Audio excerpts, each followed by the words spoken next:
बता दो मुझे, मैं लक्ष्मी हूँ या मनोरंजन का साधन? क्योंकि अगर हूँ मैं लक्ष्मी तो गलत था, और अगर हूँ मैं मनोरंजन का साधन फिर वो तो मेरा काम था। 12 दिसंबर 2000 वो दिन तो आ गया। रोज की तरह सुबह उठी, तैयार हुई, मम्मी पापा से आशीर्वाद लिया और ऑफिस चली। ऑफिस से आते वक्त दोस्तों के साथ मूवी देखने चली गई। मूवी बहुत अच्छी थी और मैं भी बहुत खुश थी। बस रात बहुत हो गई थी, इसलिए हमें ऑटो नहीं मिला, तो मैंने सोचा क्यों ना आज बस से चला जाए। और यहाँ से शुरू होती है मेरी कहानी, वो कहानी जो कभी भी एक लड़की नहीं देखना चाहेगी।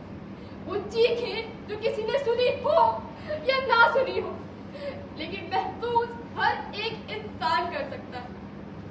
तो बस में कुछ नहीं था, बस कुछ अजीब सा होने लगा, जैसे कुछ तो अजीब। वो बस के आखिर में खड़े 4 से 5 लोग जिस तरह से मुझे देख रहे थे वो सही नहीं। तो मैंने अपने दोस्त से कहा, यार सुन, चल निकलते हैं ना। और जैसे ही वो उस बस को रोकने गया और लोगों ने उसे पकड़ लिया और तब तक मारा जब तक बात भरा नहीं हो गया। बहुत डर गई थी मैं, कुछ समझ में नहीं आ रहा था, कुछ भी समझ में नहीं आ रहा था। चीखूं, चिल्लाऊं या चलते बस से कूद जाऊं।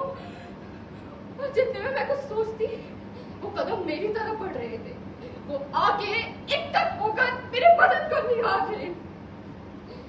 उन लोगों ने मेरे हाथ पकड़ लिए और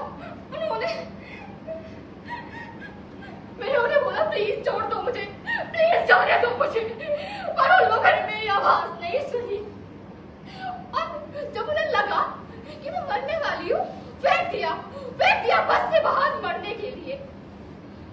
हमारे में भाइयों को और पहले वीरों को राखी बांधती, और भाई भी तो वादा करता है ना कि तुम्हारी रक्षा करो। तो कहाँ थे वो भाई जब उनकी बहन चीख रही थी, चिल्ला रही थी, मदद के लिए गिड़गिड़ा रही थी? जीना चाहती थी मैं, लेकिन मुझे मरना पड़ा। लाल चुनर से सजाना था मेरे पापा को ये सर, जिन्होंने डाल दी सफेद चादर। डोले उठानी थी मेरे पापा को मेरी, जिन्होंने उठाई मेरी अर्थी। लेकिन आप लोगों ने मेरे लिए स्टेटस तो लगाया ना, और मेरा कैंडल मार्च भी निकाला था। लेकिन क्या था आप लोगों का न्याय? क्या करना चाहते थे आप? हाँ, मेरा नाम न्यूज़पेपर में डलवाना चाहते थे, है ना? और क्यों नहीं डाले तो वो लोग मेरा नाम न्यूज़पेपर में? क्योंकि उन्हें लगा मेरी इज्जत चली गई। अरे बलात्कारी वो थे और इज्जत गई मेरी। कैसे? आज तक जब एक नारी का अपमान हुआ है, एक महायुद्ध हुआ है, और आज वो समय आ गया है। फर्क सिर्फ इतना है, उस समय एक द्रौपदी थी, लेकिन आज हर एक तीसरे घर में एक द्रौपदी। और ये युद्ध कौरवों और पांडवों के बीच नहीं है, ये युद्ध है वारियत और इंसानियत के बीच।